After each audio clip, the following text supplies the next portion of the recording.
হাতত তাত টেটু দেখুৱাইছো এয়া টেটু শচীন তেণ্ডুলকাৰৰ ইয়াত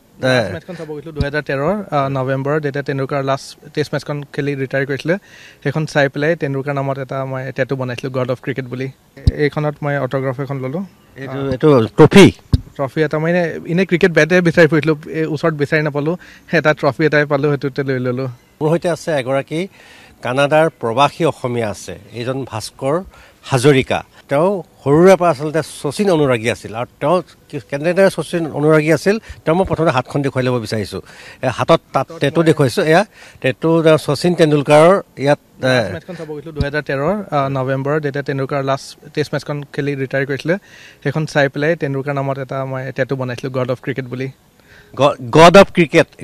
ক্ৰিকেট এয়া দেখুৱাইছে লিখা আছে টেটুত লিখা আছে আৰু তেওঁ 2013 চনত যেতিয়া শচীন তেণ্ডুলকাৰে অৱসৰ গ্ৰহণ কৰিছিল তেতিয়াই তেওঁ টেটু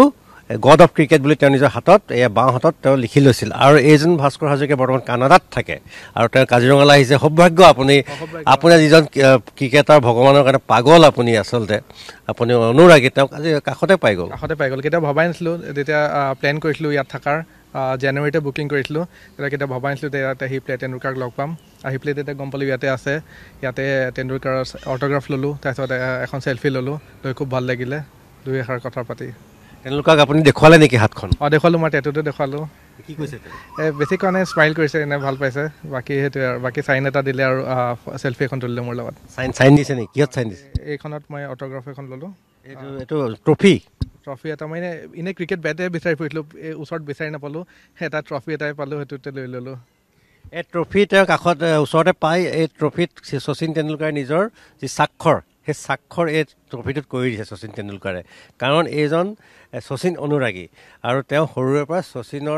শচীনৰ খেল চাবলৈ য'তে ত'তে তেওঁ গৈছিল আৰু ইতিমধ্যে আপুনি যিহেতু টেটুটো আঁকিছে আকৌ মই দেখুৱাই ল'ব বিচাৰিছোঁ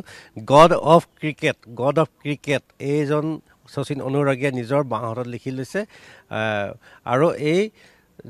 শচীন অনুৰাগীজনে আজি কাষতে পাই গ'ল শচীন তেণ্ডুলকাৰক কেনেকুৱা লাগিছিল যেতিয়া পাই লাগিলে কেতিয়াও ভবাই নাছিলোঁ যে এনেই সদায় মেটচ চাবলৈ বহুত বাৰ গৈছোঁ তেণ্ডুলকাৰৰ সদায়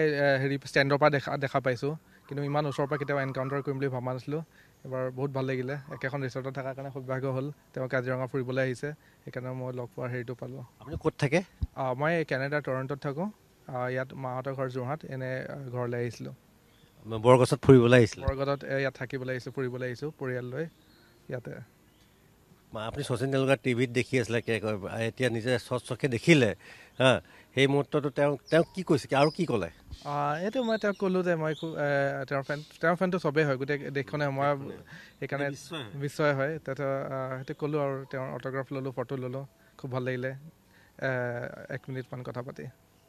1 মিনিট সময় কথা পাতিছে শচীন তেণ্ডুলকাৰৰ সৈতে আৰু এইজন ভাস্কৰ হাজৰিকা প্ৰৱাসী অসমীয়া কানাডাত থাকে তেওঁ আৰু যোৰহাটত তেওঁৰ প্ৰকৃত ঘৰ তেওঁ যোৰহাটলৈ আহিছিল আৰু বৰগছ ৰিজৰ্টলৈ আহিছিল আৰু সৌভাগ্যক্ৰমে শচীন তেণ্ডুলকাৰ যাক কোৱা হয় ক্ৰিকেটৰ ভগৱান গড অফ ক্ৰিকেট আৰু তেওঁ সেই শচীন অনুৰাগীজনে আজি নিচেই কাষতে স্বচ্ছকে শচীন তেণ্ডুলকাৰক সাক্ষাৎ পালে আৰু তেওঁ এতিয়া শচীন তেণ্ডুলকাৰক সাক্ষাৎ পাই অভিভূত হৈ পৰিছে এইজন ক্ৰিকেট শচীন অনুৰাগী ভাস্কৰ হাজৰিকাই